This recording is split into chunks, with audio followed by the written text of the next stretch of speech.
Hey,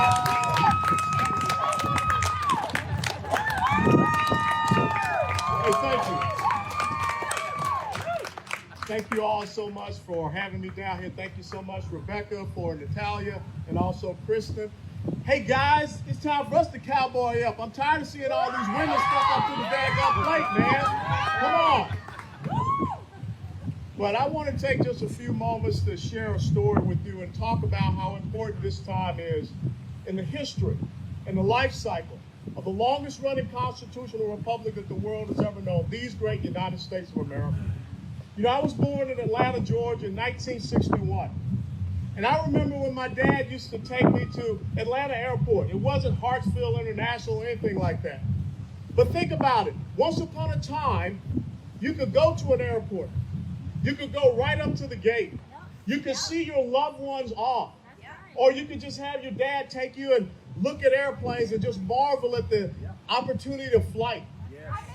But now we have a generation that is growing up that has never known that freedom. A generation that has never known that liberty.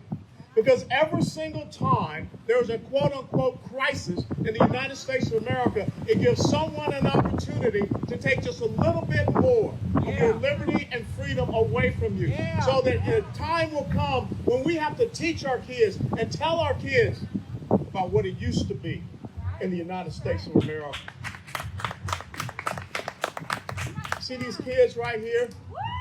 Think about the fact that in Wisconsin, a lady had to be visited by the sheriff's office because she allowed her kids to go out and play with other kids. I was standing over there and the lady talking about let the kids eat dirt. I used to eat dirt. I came out pretty good. Once upon a time when kids got chicken pox, the parents would say, go over and play with that kid so that you can build up your immunity.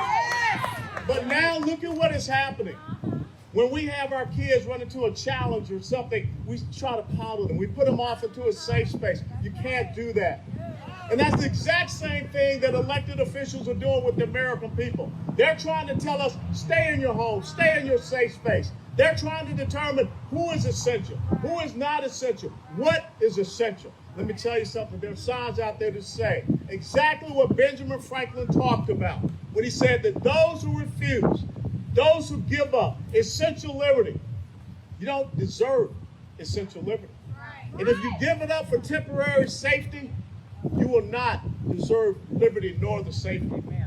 Let's tell the truth. Let's tell the truth about where we are with this COVID-19. We should not be fearful people. We are not descendants of fearful men and women. You think about Texas. If there's one thing about Texas, it's about rugged individualism. Last week, Saturday, I was down there at the cenotaph at the Alamo because someone has come up with the brilliant idea of moving the cenotaph away from where it stands right now. That empty tomb, that memorial. Do you think that William Barrett Travis and the other 182, when they saw the thousands of Mexicans that were gathering together, did they run for a safe space? Did they say that we got the shelter in place? Did they look and say, this is too much for us? No. They made a stand. And you must make a stand today. You must make a stand now. 99.6%. Remember that number. That's the recovery rate for COVID-19. 99.6%. If you read and study and understand, the most vulnerable demographics for COVID-19 are elderly, 60 and above.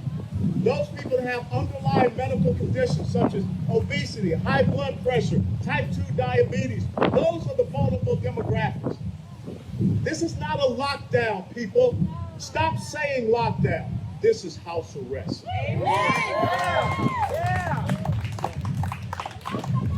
When a dad is out playing t-ball with his daughter and he gets handcuffed, that's house arrest. In Laredo, Texas, where women who can't have their small business are doing nails or doing eyebrows in their house, and the city of Laredo runs a sting operation to find them and then arrest them and fine them $2,000 and 6 months in prison. That is house arrest. We have gotten to the point where government is saying you can't even come out of your house, but now we're going to tell you what you can even do in your house. That's not America. All for a 99.6% recovery rate of a virus. Sadly, in the great state of Texas, we have lost, yes, over 800 Texans. But I want you to understand this. If you go to the website for the Texas Workforce Commission, as of right now, there are 2 million unemployed Texans. There are $2 billion that have been paid out for unemployment claims in the state of Texas. Texas, if you did not know, is the 10th largest economy in the world. 10% of Fortune 500 businesses and corporations are in Texas. The oil and gas industry, which here in Texas made the United States of America energy independent, a net exporter of its energy resources. The oil and gas industry has been crushed.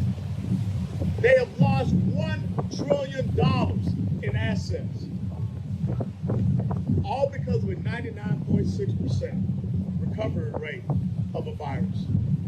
See, ladies and gentlemen, if you sit back and allow this to happen to you now, then these children that are running around here in the grass, they won't remember what it would be like to come out and have a First Amendment right.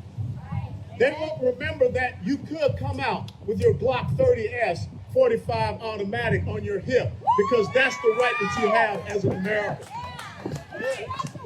What they will know, you're right. You have a republic if you can keep it. The words of Benjamin Franklin. And what is a republic? A republic is a place that believes in individual rights, freedoms, and liberty. A republic is a place that believes in the rule of law. But when you have a governor like the governor of New Jersey, Phil Murphy, who stands up and says, I did not think about the Bill of Rights. That's above my pay grade. When you have someone like Gretchen Whitmer up in Michigan, when you have someone like Gavin Newsom in California, and let me tell you something, Governor Abbott, if you took away the jobs and the freedoms and liberties of Texans in an instant, we don't need you to incrementally give them back. They weren't yours to take away in the first place, and they're not even yours to give back. You heard about Shelley Luther. And give Shelley my regards, because that's one hell of a woman. But every single one of us should have that spirit. Because it is not about you and what you have done in this moment. I think about my dad who took me to Atlanta Airport. A man that was born in 1920 in the South. A man that went and fought for his country in World War II. A man that looked at me in the eye at the age of 15 and challenged me to be the first officer in our family. Because my older brother was an enlisted Marine. And it was an honor on 31 July 1982 at the University of Tennessee when I stood there and I repeated the words that my dad and my older brother had said, that I, Alan Bernard West, do solemnly swear that I will support and defend the Constitution of the United States of America against all enemies, foreign and domestic. That's what it's all about. That I will bear true faith and allegiance. That I take this obligation freely without any purpose of mental reservation, so help me God. Every single one of you has to have the heart of standing up for that Constitution. Because if you don't, that little one will not grow up to understand the same rights and freedoms and liberties that you have enjoyed. That little one will not be able to come out here on the grass in front of the city hall in Tyler and run around and play and tell your great-grandchildren or your great-great-grandchildren how great-grandma and great-granddad made a stand. We should not be teaching our kids this an everyday occurrence that someone can tell you to stay in your house. You're free. You will not stay home. But you will open up your businesses. I challenge each and every one of you, and And there should be more people here today, but that's another story. That's right. That's What I challenge each and every one of you to do, as Shelley Luther has done. She said, you're not going to close my business. You may put me in jail, but you're not going to close my business. You may write me a cease and desist order, and I'll rip it up and I'll throw it in your face. You're not going to take away my essential liberty. You're not going to take away, as was read earlier, my life, my liberty, and my ability to pursue my happiness. Amen. This is your defining moment. This is your defining moment as a Texan. This is your defining moment as an American. This moment will say everything about who you are, who you were, and what you stood for to those children and grandchildren that you have here today. And you can't let them down. If you let them down, they will lose the greatest gift that God has given to the entire world, these great United States of America. Now, we're going to continue to have these rallies. We're going to have one next Saturday up in Dallas. But let me tell you something. We don't need to sit back and wait for someone to give you permission. Yeah. As a matter of fact, we had a saying, those of you all that were in the military, we used to say it's better to ask for forgiveness than beg for permission. If you're an American business owner, there ain't nobody, Rebecca, that can tell you you can't keep your business open.